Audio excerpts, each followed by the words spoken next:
I'm Historical Method Man, and this is the Sharpeville Massacre, Violence and the Struggles of the African National Congress, 1960 to 1990.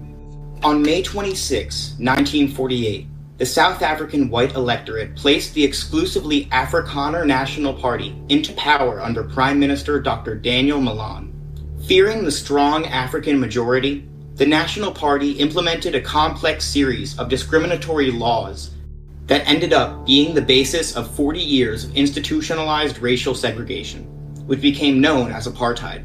The Afrikaner-dominated South African government sought to remove the so-called Black danger from society through the passing of laws like the Prohibition of Mixed Marriages Act, the Immorality Act, which banned interracial and homosexual sex, and the Population Registrations Act, which labeled all South Africans by race.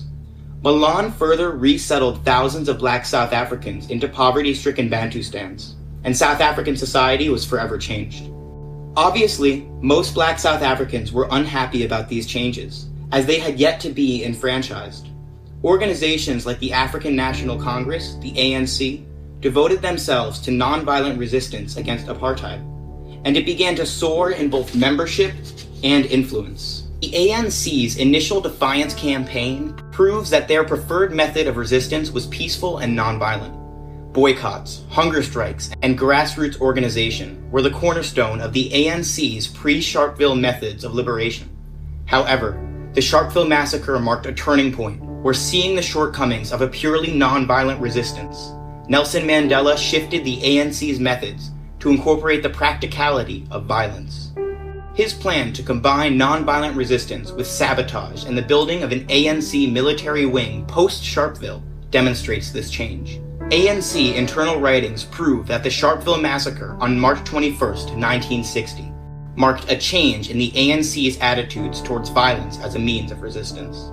The massacre and subsequent banning of the ANC represented the urgency of the anti-apartheid movement. So Mandela and the ANC created Umkhonto weSizwe as a quick and direct response to the National Party's reactionary actions.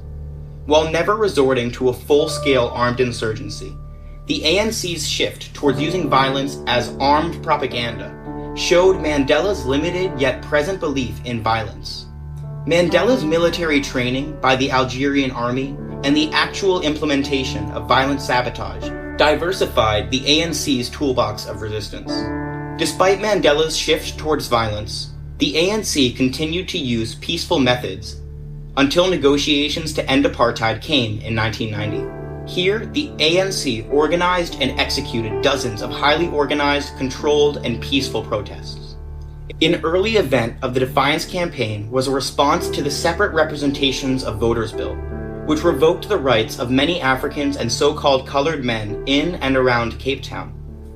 The ANC backed the Franchise Action Council and its subsequent peaceful march through the streets of the Cape. Similarly, and I quote, thousands of volunteers refused to obey segregationist rules at bus stops, train stations, post offices, and so on, generally in an orderly and peaceful manner. Obeying the peaceful requisites of civil disobedience, the Defiance Campaign accepted the jailing and mass imprisonment of their volunteers. Thousands of supporters, quote, had voluntarily went to jail despite the intimidating effect of police action, of dismissal by employers, and the propaganda of the bulk of the press and the radio. Some teachers who had done little before had thrown up their jobs to defy, end quote. The ANC engaged in countless more peaceful methods like boycotts against Rupert Group cigarettes and the Putco bus service. Over the course of the 1950s, the Defiance Campaign became a full-fledged non-cooperation movement, similar to its massive counterpart in India and the United States, and sharing litanies of methods. The Defiance Campaign's commitment to nonviolence was often expressed in public statements.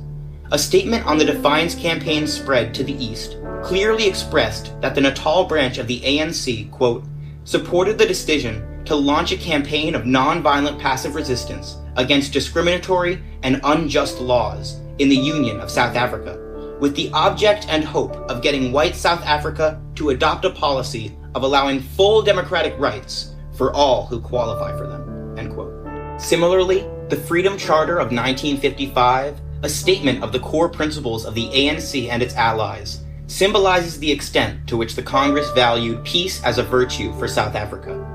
Alongside demanding the right to universal suffrage, a fair justice system, and comprehensive rights for workers, the Charter aimed to foster cultural change on the basis of peace, friendship, and harmony. The concept of peace was ingrained in the ANC's doctrine and actions in the 1950s, and the ANC actively denounced violence committed in its name by radicals. Before Sharpeville, the Congress valued passive resistance above all other methods of struggle, and the Defiance Campaign shows the extent to which the ANC valued nonviolent opposition to apartheid. During the 1950s, the ANC was completely devoted to nonviolent means of resistance. Nevertheless, the government under the National Party met this resistance with violence. Much of this violence occurred through the legal system. When jails became overcrowded with volunteers, the government hastily allowed judges to sentence demonstrators to lashings alongside 3-year terms. Despite the constant repression of not only resistors, but also all other Africans, there was no one specific act of brutality that the ANC could rally behind through the 1950s Defiance Campaign. So, it was difficult for the Congress to gain momentum and membership. The ANC's nonviolent methods were strong, yet the government did not listen. The turn of the 1960s and the Sharpeville Massacre would be the inciting moment when the ANC realized their tactics must shift. On Monday, March 21st, 1960, the ANC breakaway organization, the Pan-African Congress, the PAC, rallied upwards thousands of protesters together to be voluntarily arrested for not carrying their identification passes in front of the Sharpville police station. In an attempt to discourage protesters, the government set jets in armored cars while police and angry yet non-violent protesters stood in deadlock. Consequently, chaos broke out, and the ground was soon riddled with 69 South African corpses. The 178 wounded, over half of them shot in the back while running away, were all placed under mass arrest at the hospital. The international community was appalled after seeing images of 2 armed police officers watching over a field of the dead. These police were praised for their actions soon after. Following the events of Sharpeville, the federal government declared a state of emergency, jailed tens of thousands, and banned the African National Congress and Pan-African Congress under the Suppression of Communism Act. The ANC, forced to go underground, realized that their methods of peaceful protest were not effective enough. In his famous "I am prepared to die" speech, Nelson Mandela explained that it would be unrealistic and wrong for African leaders to continue preaching peace and non-violence at a time when a government met our peaceful demands with force. Other ANC leaders agreed with Mandela's statement, but of course, internal opposition arose. Mandela also realized that violence caused by impatient radicals who took matters into their own hands complicated the stance of the ANC. Mandela believed that the government leading up to and culminating in the Sharpeville Massacre, quote, pointed clearly to the inevitable growth amongst Africans of the belief that violence was the only way out. It showed that a government which uses force to maintain its rule attempts to assassinate Prime Minister Hendrik Verwoerd the day after the banning of the ANC and PAC showed the growing pains of black South Africans. Mandela was keenly aware of breakaways and radicals who were willing to put matters into their own hands. Realizing the frustration of an oppressed people, Mandela called for an ANC committee meeting on June 1961. Here and then, he proposed the formation of a military organization. It would be naive to assume that Mandela's proposal immediately created a military wing, for the Congress was by no means an ideologically homogeneous party. Some, like President Albert Luthuli, who was world-renowned for his belief in nonviolent resistance, were quite hardline regarding adopting more violent methods. ANC member Moses Kotane was one of the most vocal critics of the adoption of an armed struggle, arguing that the Congress was not prepared for the consequences of violent resistance.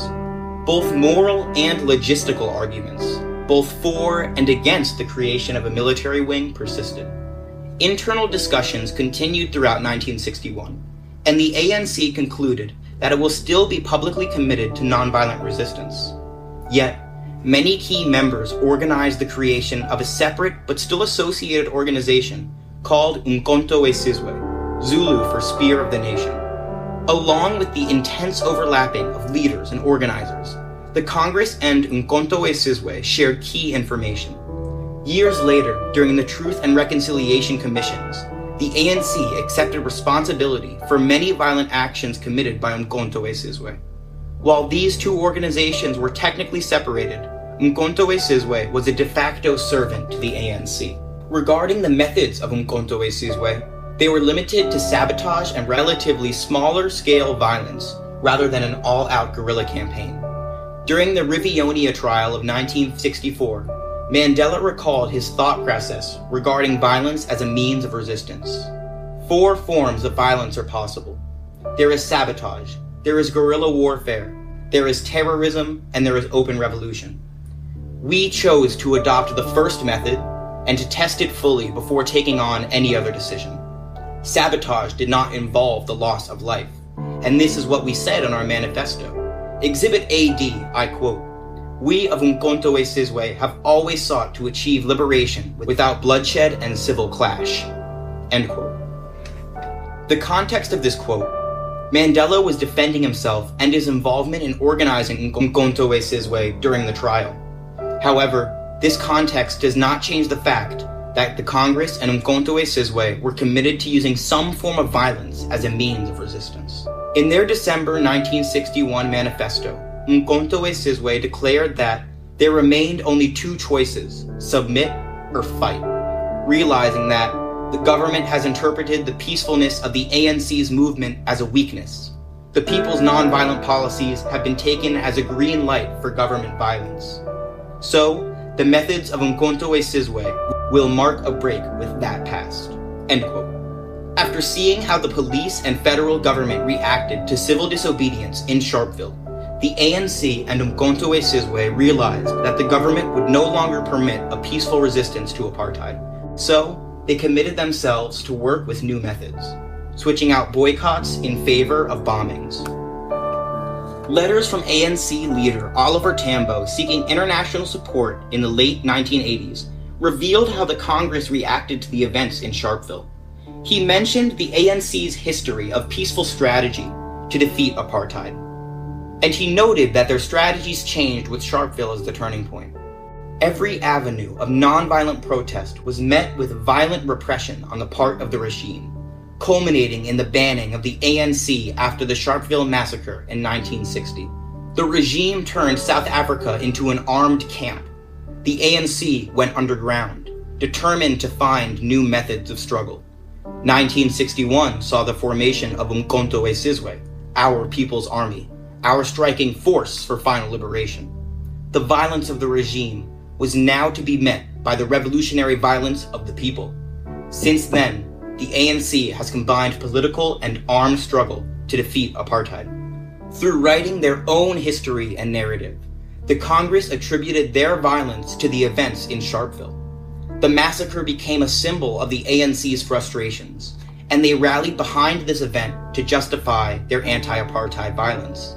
While Umkhonto weSizwe was founded as a separate organization, in this letter, Tambo claims the army as being a branch of the ANC, using the possessive our. This our is important because it fully proves the connection between the Congress and Umkhonto weSizwe. These two organizations were united, despite their strategic denial of correspondence from years and trials past. It is known that Mandela was an instrumental figure in the creation of Umkhonto weSizwe, and his travels throughout Africa before his arrest in 1962 show his dedication to violence as an act of resistance. In 1962, Nelson Mandela met with leaders of the Algerian National Liberation Army, the ALN, which at the time just overcame settler oppression. In Algeria, the ALN taught Mandela about equipment, strategies, and many other skills necessary to successfully lead an army in the future. His detailed notes were used as evidence against him during the Rivonia Trial 2 years later, and Mandela admitted that he intended to educate himself on guerrilla warfare in case the struggle escalated. His experience with the Algerian National Liberation Army further proves that Mandela was fully committed to using violence for liberation, closely following the events in Sharpville. And this marks a clear shift on the ANC's policy towards violence. There are hundreds of examples of violence enacted by Umkhonto weSizwe, and most of them are outlined by South Africa's Truth and Reconciliation Commission. This was a body that sought to transition the country into an inclusive democracy through restorative justice in 1966. Witnesses and victims of violence could tell their stories in public hearings, while perpetrators of said violence could request amnesty by providing information about violence committed during the years of apartheid. Due to the messy nature of resistance, some acts of violence described in the Truth and Reconciliation report were unplanned attacks coordinated by more radical members of Umkhonto weSizwe. Because this commission was designed as a form of restorative justice, aimed at fostering healing between victims and perpetrators, many acts of sabotage, which only destroyed property, have been excluded from the report. One instance of violence enacted by Umkhonto weSizwe, outlined in the Truth and Reconciliation report, was the bombing of Magoo's Bar in Durban in 1986. Here, over 60 civilians were injured and 3 were killed as a car bomb exploded directly outside. The ANC claimed that they were trying to take the struggle out of black majority areas and into white ones, aiming for the nearby Why Not bar that many off-duty security branch officers frequented. The Umkhonto weSizwe militant, Robert McBride, who carried out this attack, stated that Magoo's was never an intended target. His cell was to kill enemy personnel. That's it. The Truth and Reconciliation Commission found the Congress, rather than Umkhonto weSizwe, responsible for the actions carried out during these anti-apartheid bombing campaigns. While it was technically a separate yet associated organization, Umkhonto weSizwe was under the authority of the ANC. Umkhonto weSizwe also engaged in other forms of violent resistance from the mid-60s to the end of apartheid. They killed dozens of individuals that they deemed enemies and/or defectors. They also planted landmines in public spaces and sometimes necklaced their targets, forcing them into tires coated in kerosene and burning them alive. While the Congress did not order these necklacing attacks, they neither acted firmly to control their youth militia nor publicly condemned these gross violations of human rights. The ANC either directly supported, took responsibility for, or turned a blind eye towards Umkhonto weSizwe's violent methods.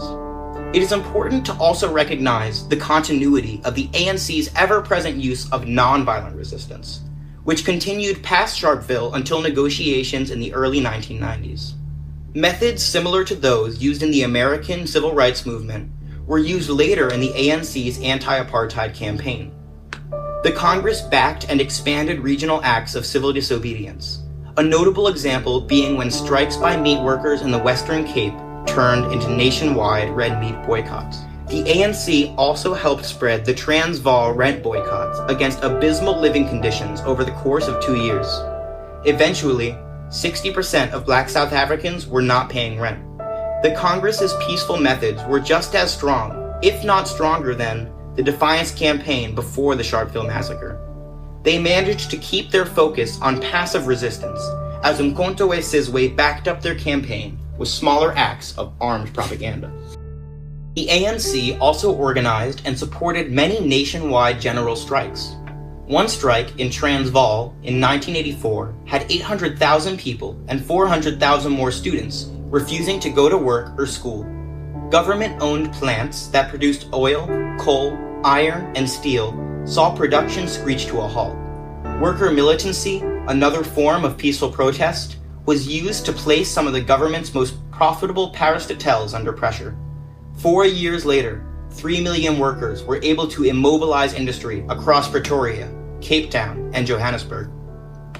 In the late 1980s, the ANC's toolbox of resistance was filled to the brim.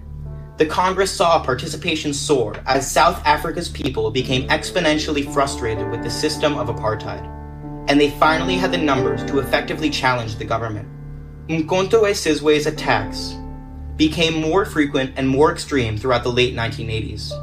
The South African government and economy grew weaker as the international community imposed economic sanctions. Domestic pressures, whether they be violent or peaceful, and foreign ones eventually led to negotiations to end apartheid in the early 1990s. The end of apartheid and the creation of a new constitution, based on the principles outlined in the 1955 Freedom Charter, showed the ANC's multifaceted effort finally bearing fruit. Before Sharpeville, the Congress was completely devoted to nonviolent means of resistance with its defiance campaign. Sharpeville changed everything, and the ANC realized the government's refusal to accept any peaceful protest. The ANC escalated its methods and began to respond with their own violence in the form of its military wing, Umkhonto weSizwe. The Sharpeville Massacre was the breaking point for the ANC, and internal dialogues led by Mandela in response to the government's crackdown on nonviolent resistance best exemplifies this change.